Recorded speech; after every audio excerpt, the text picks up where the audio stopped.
I saw something in the woods, and it followed me home. To start off, I am not one of those professional joggers. You will never see me in spandex with a water bottle running laps. I only jog a few miles down a path behind my house a few nights a week for the fresh air. It is peaceful, and I usually do not see another person the whole time. The path behind my house is one of those worn-down dirt trails surrounded by trees that outline the town. There are a few benches here and there, and during the day you might spot kids cycling or people walking their dogs. The first strange occurrence was a few months ago. After a frustrating day, I decided to clear my head with a good jog. I was halfway through listening to Spotify on shuffle when I saw it in outline at the edge of the trees, just standing there. At first, I thought it was maybe a junkie, but as I got closer, I started to make out more details. They wore a black hoodie and cargo pants, nothing unusual, but what really caught my attention was their face. Or rather, what was covering it. A mask faintly glowing in the dark. Before I could get a better look, the figure moved into the trees and vanished. I felt uneasy, so I cut the jog short and headed home. I went back the next night, a stupid decision looking back, I know. But I wanted to prove to myself that I was just paranoid. I even brought a flashlight and stuck to the shorter trail. What good that did. At first everything seemed fine. I had convinced myself it was just a weird person and nothing more, but about halfway down the trail my flashlight started flickering and then cut out completely. I hit it a few times with my hand, but nothing. Then in the dark I heard a laugh, the kind that makes your skin crawl, raspy low, the voice of something ancient and wrong. I could not tell where it came from. Then I saw it again. Just behind the tree line, watching me, barely visible except for that faint glow.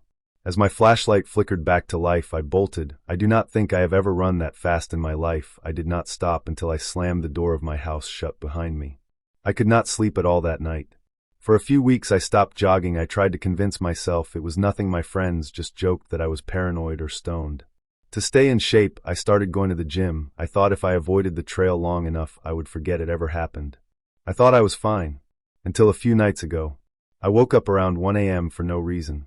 Then I heard that same laugh, and every hair on my body stood up. This time it was not coming from outside.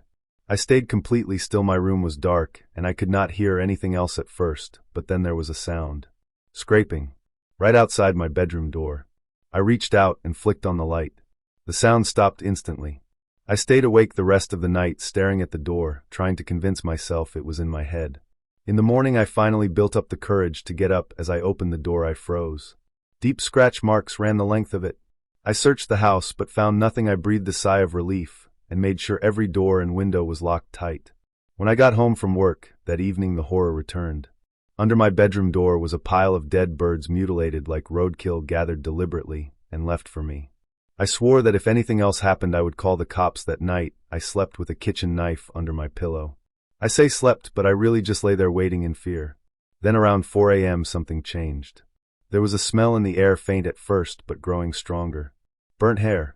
Overwhelming. I did not even realize my bedroom door had opened until it was too late. Something was on top of me. I could not breathe. All I could see was the glow in the dark.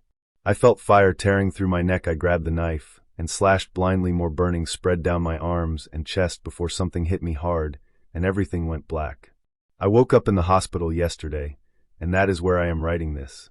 The doctors say it was a rabid animal attack. When I told them what I saw, they said I was confused, that I was misremembering it. But I know what I saw. I have deep claw marks across my chest and arms. I do not know how I survived. I must have hit it. My brother says I can stay with him for a while. I hope it doesn't follow me to my brother's place, because it already followed me home once. And it might follow you next.